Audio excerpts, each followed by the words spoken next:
शाम शिवाय नमः। ओम श्री गणेशाय नमः।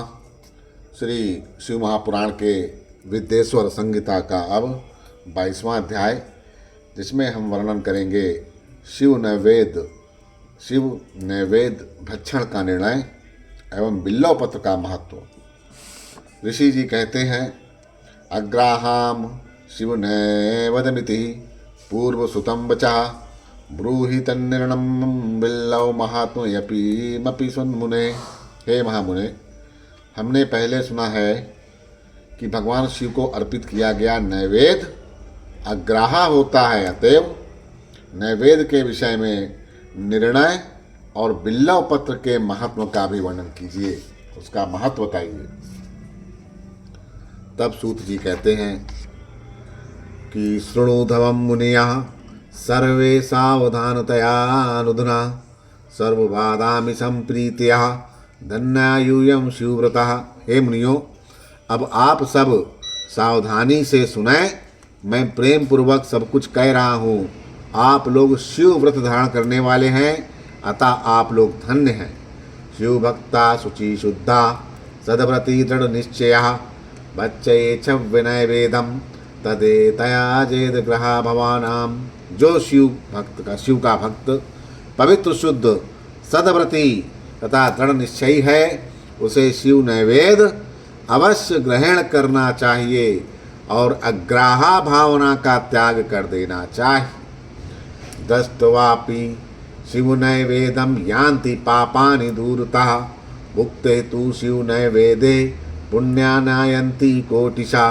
शिव नैवेद्य को देखने मात्र से सभी पाप दूर हो जाते हैं और शिव का नैवेद्य भक्षण करने से तो करोड़ों पुण्य स्वतः आ जाते हैं। अलम याग सहस्त्राण प्यालम यागाबुर्दरपि भक्षिते शिव नैवेद्ये शिव सायुज्यमा पुनात। 1000 यज्ञों की बात कौन कहे, अर्बुद यज्ञ करने से भी वह पुण्य प्राप्त नहीं हो पाता जो शिव नैवेद्य खाने से प्राप्त होता है। शिव का नैवेद्य खाने से तो शिव सायुज्य की प्राप्ति भी हो जाती है। यद ग्रहे शिव नैवेद्य प्रचारो अपि प्रजायते तदग्रहम पावनम सर्व मन्यम पावन कारणम।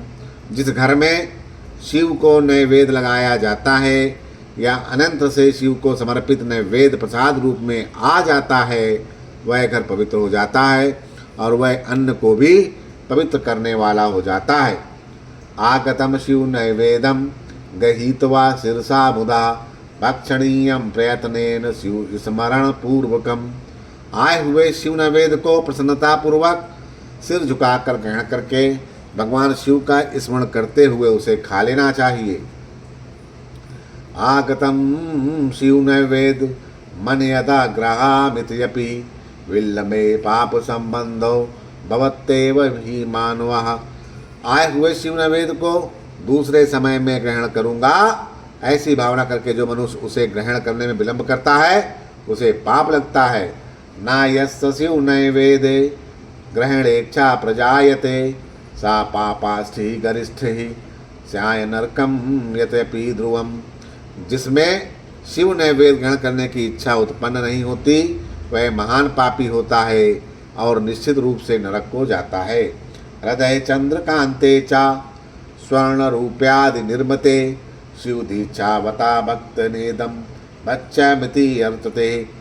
हृदय में अवस्थित शिवलिंग या चंद्रकांत मणि से बने हुए शिवलिंग अथवा स्वर्ण या चांदी से बनाए गए शिवलिंग को समर्पित किया गया नैवेद्य शिव की दीक्षा के लिए भक्त को खाना ही चाहिए, ऐसा कहा गया है। शिव दीक्षान्वितो भक्तो महाप्रसाद संज्ञकम सर्वेषामपि लिंगानाम नैवेद्यम बच्चे शुभम। इतना ही नहीं, शिव दीक्षित भक्त समस्त शिवलिंगों के लिए समर्पित महाप्रसाद रूप शुभ शिव नैवेद्य को खा सकता है। अन्न दीक्षायुजानाम नृणानाम शिव भक्तिरात्मनाम श्रुधमम निर्णयम प्रीतया शिव नैवेद्य भक्षण।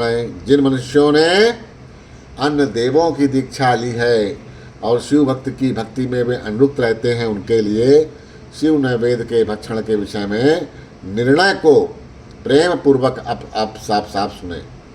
जिन्होंने अन्य देवों की दीक्षा ली है और शिव भक्त की में अनुरक्त रहते हैं, उनके लिए शिव ने वेद के भक्षण के विषय में निर्णय को प्रेम पूर्वक सुने।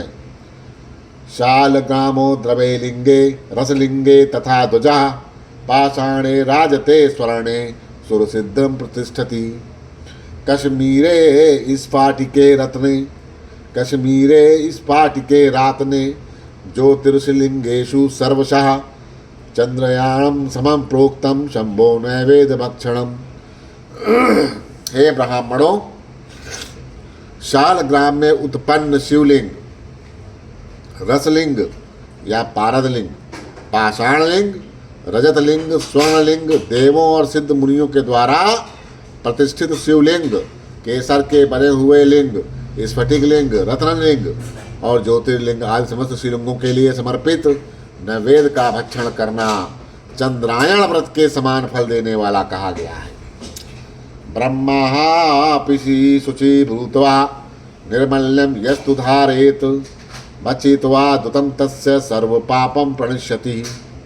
यदि ब्रह्म हत्या करने वाला भी पवित्र होकर शिव का पवित्र निर्माल्य धारण करता है और उसे खाता है, उसके संपूर्ण पाप शीघ्र ही नष्ट हो जाते हैं। चंडाधिकारो यत्रास्ति तद्दोक्त वयम न मानवे चंडाधिकारो नो यत्र भोक्त वयम तच्च भक्तिता। जहाँ चंड का अधिकार हो वहाँ शिवलिंग के लिए समर्पित वेद का भक्षण मनुष्यों को नहीं करना चाहिए। जहाँ चंड का अधिकार ना हो वहाँ भक्त पूर्वक भक्षण करना चाहिए। बाणलिंगे चा लौहे चा सिद्धे लिंगे स्वयंभुवि प्रतिमासु चा सर्वासु न चंडो अधिकृतो भवेत। बाणलिंग, लौलिंग, सिद्धलिंग, स्वयंभूलिंग और अन्य समस्त प्रतिमाओं में चंड का अधिकार नहीं होता। स्नापयित्वा विधानेन यो लिंगा स्नापनोदकम त्रि पिबेति विविधम पापम तस्सैहासु विनश्यति। जो विधि पूर्वक शिवलिंग को स्नान कराकर उस स्नान जल को 3 बार पीता है, उसके समस्त पाप शीघ्र ही नष्ट हो जाते हैं। जो विधि पूर्वक शिवलिंग को स्नान करा के उस स्नान जल को 3 बार पीता है, उसके समस्त पाप शीघ्र ही नष्ट हो जाते हैं।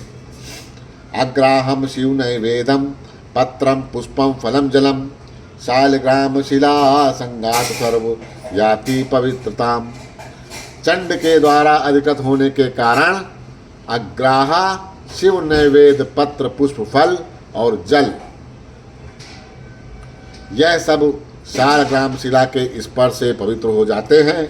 लिंगोपरीचा यदः द्रव्यम तद्ग्राहम मुनीश्वरः सुपवित्रम चा तैजज्ञम यलिलिंगम स्पर्श ब्राहता। हे मुनीश्वरों, शिवलिंग के ऊपर जो भी द्रव्य चढ़ाया जाता है वह अग्राहा है और जो लिंग के स्पर्श से बाहर है वह अत्यंत पवित्र जानना चाहिए। जो शिवलिंग के ऊपर जो द्रव्य चढ़ाया जाता है वो अग्राहा है और जो लिंग के स्पर्श से बाहर है वही पवित्र है। नैवेद निर्णय प्रोक्त इत्थम वो मुनि सत्तमः शृणुत्वम बिल्लव महात्मयम सावधानयत यदारत। हे मुनि श्रेष्ठों, इस प्रकार मैंने शिव नैवेद्य का निर्णय कह दिया। अब आप सब सावधानी से बिल्लव पत्र के महात्म का आदर पूर्वक वर्णन सुने। महादेव स्वरूपयं बिल्लव देवैरपि स्तुतः यथा कथिचित् तस्य महिमा ज्ञायते कथम। बिल्लव पत्र तो महादेव स्वरूप हैं, देवों के द्वारा भी इसकी स्तुति कही गई है, अतः जिस किसी प्रकार से उसकी महिमा को कैसे जाना सकता है उसका वर्णन सुनिए। बोलो श्री शंकर भगवान की जय।